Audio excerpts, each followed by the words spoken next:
Boss, executive session pala ICI. Opo, walang makakaalam. Malalaman na lang natin after sa 2030. Sa 2030 nila ilalabas yung kanilang resulta ng investigasyon. Tapos ombudsman si Boying, di acquitted na. Gamot sa corrupt, death penalty upang matuto mga walang... Ayan na naman kayo. Alam nyo po, wala nga pong maimbestigahan na corrupt eh. Pinatatakas nga yung mga corrupt eh. Death penalty kayo ng death penalty. Alam nyo po, pag tinuloy ang death penalty, kaya ayoko po ng death penalty. Tanungin ko po kayo, sino pong korapan nakakulong ngayon? Wala, di ba? Sino po ang nakakulong? Si Tatay Digong. Sino po maraming kaso sa mga corrupt official? Wala. Sino po may kaso? Si BP Sara. Sa tingin nyo, pag may death penalty, sino unang bibitayin? Kaya hinay-hinay po kayo, no?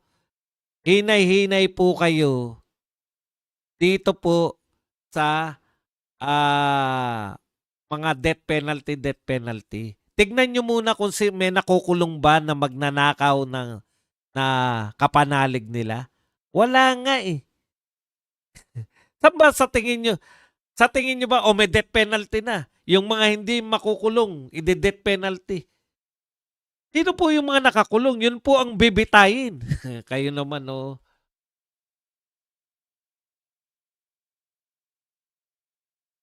Okay, paano Boss Buds pag nategi si Saldico, ligtas na si MR? Bakit po natin paliligtasin?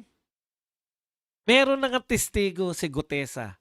Kanya po diniliver. O bakit di-deny natin yun? Yan nga po ang problema eh. Ang sinasabi ko po, nakabatay, ang sinasabi nila, ang gusto nilang gawin, diinan si Saldico. Diba? Yan ang sinasabi ko po, yung mali nilang diskarte. Gusto nilang iligtas si Martin eh. Pero dahil yung sigaw ng tao, kinakailangan may managot, bigay natin si Saldico. Na-realize nila, pag binigay pala si Saldico, babagsak din kay Martin. Yun yung sinasabi ko. Hindi ko sinasabi na pag naligtas si Marty, pag nategi si Saldi, wala nang kasala. Siya nga yung siya nga yung pinaka eh. Di ba? Sabi pa ni Juan Bol Soto, mas sentido pa raw ang pamumuno ni Coratong Baleleng bilang Blue Ribbon Chairman kaysa kay Marcoleta. Alangang hinanpick mo yan, Juan Bol, kundi ba naman tanga. Lahat po ng tao nagsasabi mas magaling si Marcoleta. Alam nyo, matatanda na kayo, no? That's the course. Gusto nyo mag-stay sa position eh. Hindi nyo naman, gusto nyo maghangad ng posisyon. Tanungin kita, Ping Lacson, noong kabataan mo pang senador, yung talagang masigasig ka pa, yung talagang nasa ruro ka pa ng yung kabataan bilang senador, hinangad mo bang maging Blue Ribbon Committee?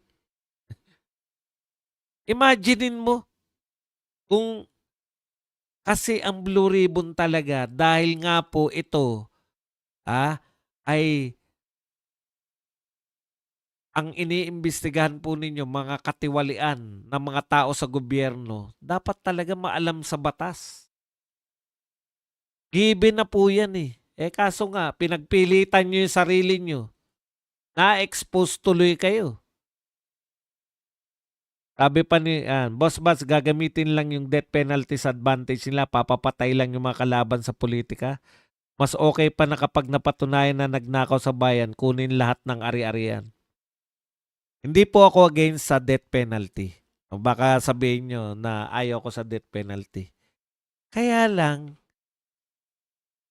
sa tingin ba ninyo pag may death penalty na, kaya bibitayin na natin si Martin, dadaan rin po sa batas yan.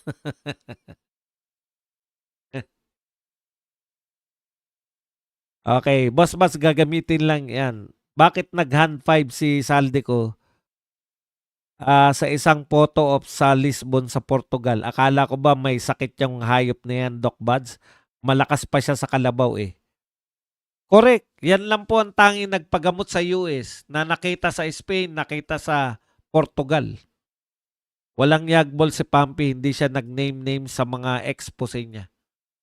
O, di ba? Na-expose po siya ngayon na panay lang siya ganyan. May Lord, kaya nung umpisa pa lang, tinanggal nila agad ang PACC para ligtas mga official government. Correct. Kasi yan na yun eh. Di ba? PACC, ganyan na yung trabaho nila, mag-imbestiga eh.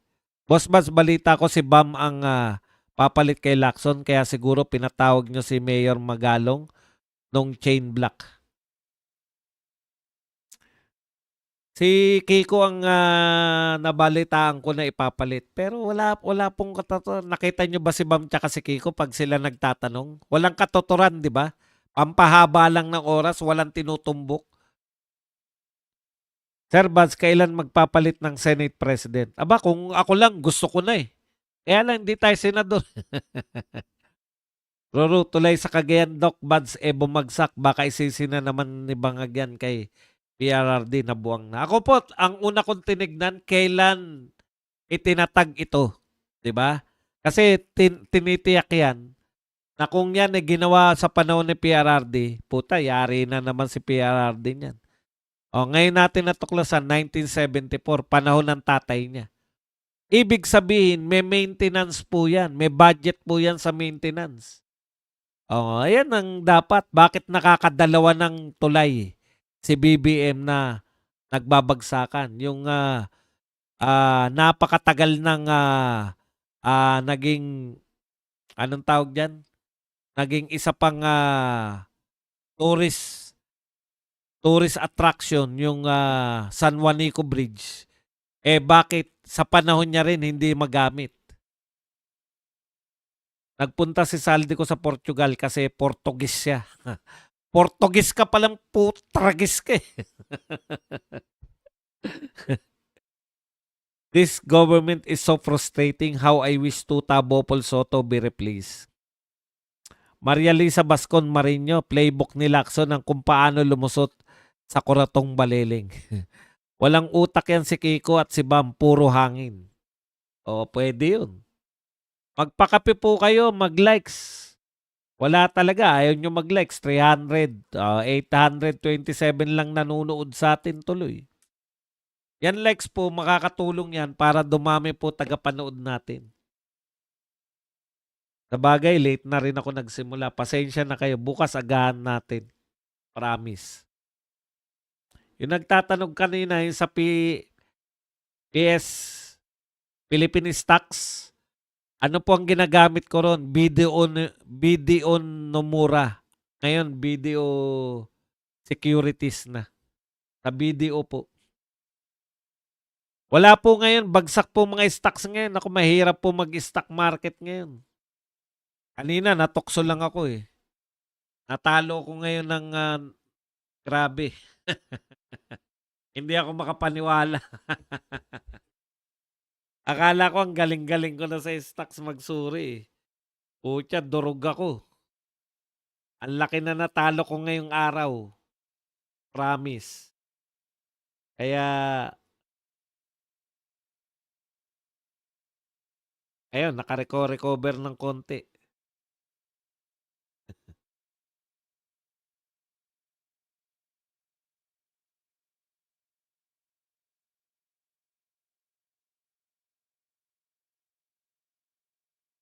Sabi ko na, sa gold ako mag-i-invest eh. Gold talaga, mahal ngayon gold. Sige, tanong. By the way, I just subscribed and I'm 71 years old and this is the first time I witness a massive corruption in just 3 years. Opo, Ma'am Cecil, talagang grabe po. Wala pong tsaka wala po silang hiya, hindi na po nagtatago.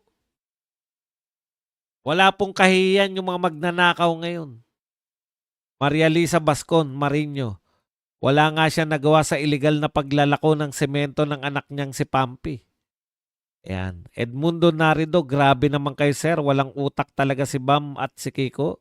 Huwag mong sabihin yan. Pikuntalo ang mga yan. Yan. Edmundo Narido, grabe naman kayo sir. Effective din yung meow-meow ni Kiko B, Sir Buds. Atapang-atao, walang sino-sino. Alam niyo yung paninira nila kay ano, kay Kiko Barsaga? Medyo may tama sa utak. Kalokohan po 'yun.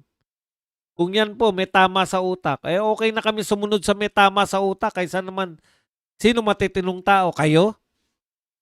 Yung mga dinidelibera ng 35 na maleta ng pera, yun ang matino? Yung nagpapagamot sa US na nakikita sa Spain at Portugal, yun ang matino? Yung pinuno na nakikigalit lang sa tao imbes na lutasin niya yung mga problema, yun ang matino? Eh dito na ako sa yung mga hindi kayang sabihin ng matitinong tao, yung mga hindi kayang gawin, ipanawagan, nananawagan. Swerte nga tayo at may congressman pang ganyan eh. Nananawagan ng kung ano-ano eh. Yan. Boss, ganito lang ba tayo? Nakakakurot ng damdamin, walang kwentang admin na to. Ako, eto na talaga yung todo kong magagawa, no? Wag tumigil sa kaatake sa vlog. At least nakakapag-contribute tayo. Kung si Kiko Pangilinan na magiging Blue Ribbon Chair, Doc Buds, eh alam ko na kung ano ang magiging opening statement niya. Wow, daga. Number 1, Alfredo Agcog. Sana hindi mahaluan ng mga lefties na sumisigaw ng ikulong ang kurakot. Merong placard si Sara at Senador. Tapos walang congressman na sangkot. Alam niyo po, yun yung problema. Yan sa sinabi ni Lacson, di ba? Kung saan daw yung ebidensya naglilid. Ang alam naming ebidensya na naririnig namin, si Diskaya, sinasabi niya si Saldico tsaka si Martin.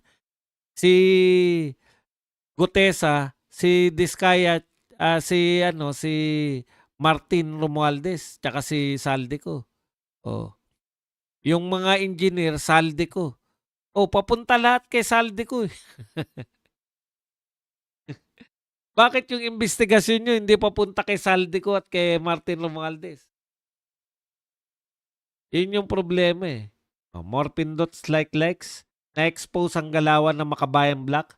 Umaaw-aw sila pag hindi sila kasali na kulimbatan ng pondo pero pag busog sa nakawan ng pondo, ayun, tahimik. Correct. Ngayon po ba may narinig kayo sa mga Makabayan Black na ibagsak Marcos? Lahat po yung presidente panay ibagsak eh. Ito lang pong presidente na to ang ayaw nilang ibagsak. Kasi papalit si BP Sara. Mas gusto nila si BBM kaysa kay BP Sara eh. Nakikipag-utuan pa si BBM sa kanila, si BP Sara, walang utu-utuan eh. Wally, let's all join Rep Kiko Barsaga rally to force BBM to step down. San raw ba yung rally? Nang makapunta. Mahirap kasi manawagan, putya, mamaya ako natanongin eh. Saan ba yung rally na yan? Ako, pupunta po ako kung saan po ako may rallying makikita. Pero kung ako magsasabi na pumunta kayo dyan sa lugar na yan, asahan nyo po, pupunta ako riyan pag meron. Pero, yun yung problema eh. Kasi syempre, vlogger kami. Hindi naman kami mga political leader. Harap pala bukas si Senator Mark Villar sa ICI hearing, Doc Buds. Talagang ganun ang buhay eh. Hindi naman natin alam kung ano yung mga pinag-uusapan doon sa ICI. Tapos bas ang bahay namin sa Leyte, hindi binabaha nung naggawa ng flood control tsaka nagkaroon ng baha. Yun nga po eh, di ba? Kasi nga, wala namang plano yung flood control. Imagine niyo, sabi ng mga scientists, magtatayo ka ng harang para ka gumawa ng dam. Kinulong mo yung mga bahay sa dam. O imagine niyo yun, gumawa ng pader. Yung dating dinadaanan ng tubig mula sa inyo, kaya kayo hindi binabaha, walang pader doon. Diba? Walang mahabang pader. So free-flowing lang. May ulan, pupunta sa ilog. Maghanap yan, papunta na ilog eh. Ngayon, yung dinadaanan ng tubig, papunta sa ilog, papunta ng sapa, papunta ng mga kanal, papunta ng mga estero. Nilagyan nila para hindi raw umapaw. Pucha, wala namang plano. Sana ngayon yung papunta mula Bahayan. Sa Pilipinas, pagdating sa trabaho, bawal magsamang anak, asawa, kamag-anak, kadugo. Pero sa politika, pwede magsamang anak, asawa, kamag-anak, kadugo. Correct. Boss, ano masabi nyo kay Hontivirus? May mga video na ghost project, mga flood control insertion niya. Eh, alam niyo yan si ngayon nga, pinagtatanggol na ng lahat. Hindi umaamin yung mga yan eh. Yun lang doon pa lang sa walang insertion, tapos may insertion. Hindi nga nila maamin yun eh. Yung salitang sinabi nila wala siyang insertion. Ngayon may insertion. Manlilin lang kasi. Yung pala pag susuriin mo, wala akong BICAM insertion. Hindi naman sinabing may BICAM insertion ka, sinabi sa'yo may insertion ka eh. Kung yun pa lang, hindi na nila maamin. Mapapaamin mo pa ba yan kung may flood control ghost project? Ako, hindi ko alam kung may ghost project yan. Pero kapag sisinungaling, tandaan nyo po, ang manlilin lang, ang sinungaling, manlilin lang at magnanakaw, magkakamag-anak yan. Boss Badong, pananaw ko lang kay Pinky na nagunat na niya na makakapagsilitan. Kaya inunahan na niya iwas hiya. Ginawa daw nila yan para magkaroon ng flood control project. Boss Buds, kaya ba ni Kiko Pangilinan maging Blue Ribbon Chairman? Matalino ba yan or balimbing? Kahit sino po kaya mag-chairman. Ang problema, may patutunguhan ba yung chairmanship nila? Naging senador nga yan, chairman pa. Hindi po usapin yung kaya ba nila eh. Pero tayo ba, yung trabaho ba nila na ine-expect natin? Kasi po akala nyo ba si Lacson? May natuwa po nung si Lacson ay naging chairman. Hindi tayo natutuwa. Pero may natutuwa po, yung mga naliligtas niya. Tahimik si Virus ngayon. Napahiya siya kay Anthony Taberne. Boss Buds, kaya ba ni Kiko? Ontiveros, balato naman yung 3 billion yan. Madam Chair, huwag kang ganid. Sir Buds, good evening po. Ayaw niya kasing matuklasan nyo na may insertion siya. Dahil ang sinabi ng mga engineer, si Bryce Hernandez, wala po kaming hindi binigyan. Lahat po ng proponents nilagyan namin. Lahat Nililis na nila yung flood control sa insertion. Observation ko lang kay Boy 10K na suggestion niya bulok, mag-resign lahat, mema lang. Correct. Wala pong katuturan yun. Kaya pala ang puti ni Risa Doc Buds noon ay dugyot yan. Noon ngayon ang paldo niya sana all, Madam Chair. Walang bigat privilege speech ni Quezon. Meron naman. Nasaktan sila dun eh. Meron po yun. Basta nakakasakit, may bigat yun. Walang bigat sa atin yun dahil ang privilege speech niya, iligtas yung sarili. Prepare ourselves in 12 October rally until further notice po, and it might be a surprise location para hindi ma-intercept ng mga intruders. Amboy Wali. Iyan. But pag naging ombudsman si Boying, may magagawa pa ba tayo para masipa siya? Ang ombudsman po ay pwede pong ma-impeach. Hello po Sir Buds at sa lahat. Boss Buds, post ni Gretchen Ho sa Norway, di daw sila pinapa-exchange, Di daw sila pinapa-exchange ang US $300 because of corruption and money laundering issue. Go to elsewhere daw po. What are we going to do about this? Iyari kayo, di ba? Ngayon, natikman nyo. Di ba Gretchen Ho, ABS-CBN yan? Ngayon, natikman nyo. Paliwala lang sa inyo yung pagnanakaw ng mga amo nyo. How ironic, Boss Buds, pinupuna ni Virus yung budget ni BP Sara noon at may mga kapareho na daw ito sa DSWD kaya no need niya, siya pala tong malaki ang insertion. Correct.